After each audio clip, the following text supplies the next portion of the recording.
তীব্র দাবদাহের মধ্যেও থেমেনি নির্বাচনী প্রচার। তৃণমূল ছাত্র পরিষদের ছাত্র যুবদের সাথে সাইকেল চালিয়ে প্রচার করলেন দুর্গাপুর পশ্চিমের তৃণমূল প্রার্থী কবি দত্ত। তিনি দুর্গাপুরের এসবি মোড় থেকে শুরু করেন এই কর্মসূচি। দুর্গাপুরের স্টেশন বাজার জুড়ে চলে এই কর্মসূচির সূচনা হয় দুর্গাপুরের এসবি মোড় থেকে। সেখান থেকে শুরু করে স্টেশন বাজার পর্যন্ত বিস্তৃত এলাকা জুড়ে চলে এই সাইকেল র্যালি।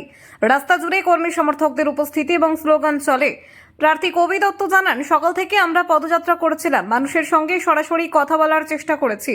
এরপর সাইকেলে চেপে র্যালি করার অভিজ্ঞতা একেবারেই আলাদা। এতে যেমন শরীর চর্চা হচ্ছে, তেমনি মানুষের কাছাকাছি পৌঁছানো সহজ হচ্ছে। সকলের মধ্যে একটা বাড়তি আনন্দ উদ্দীপনার লক্ষ্য করা যাচ্ছে।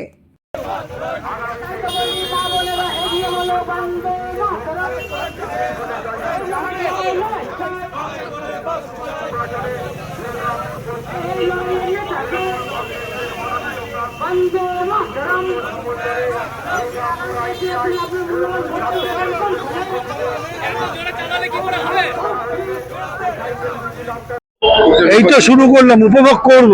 এতক্ষণ হেঁটে এলাম, সেটা উপভোগ করলাম। এবার সাইকেল চালিয়ে উপভোগ করবো আরো ভালো করে। এই যে আমার ছোট ভাইদের নিয়ে, যারা ছাত্র পরিষদের মেম্বার, তাদের সবাইকে নিয়ে যাচ্ছি। তাহলে ওরা আমাকে নিয়ে যাচ্ছে, আমি ওদের নিয়ে যাচ্ছি না। যেভাবে পেট্রোল ডিজেলের দাম বেড়েছে, সাইকেল চালানোর মধ্যে কি সেরকম কোনো বার্তা না, ওই গল্প করে লাভ নেই ভাই।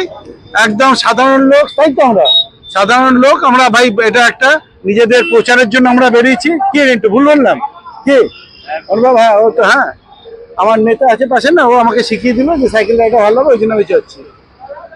ঠিক আছে।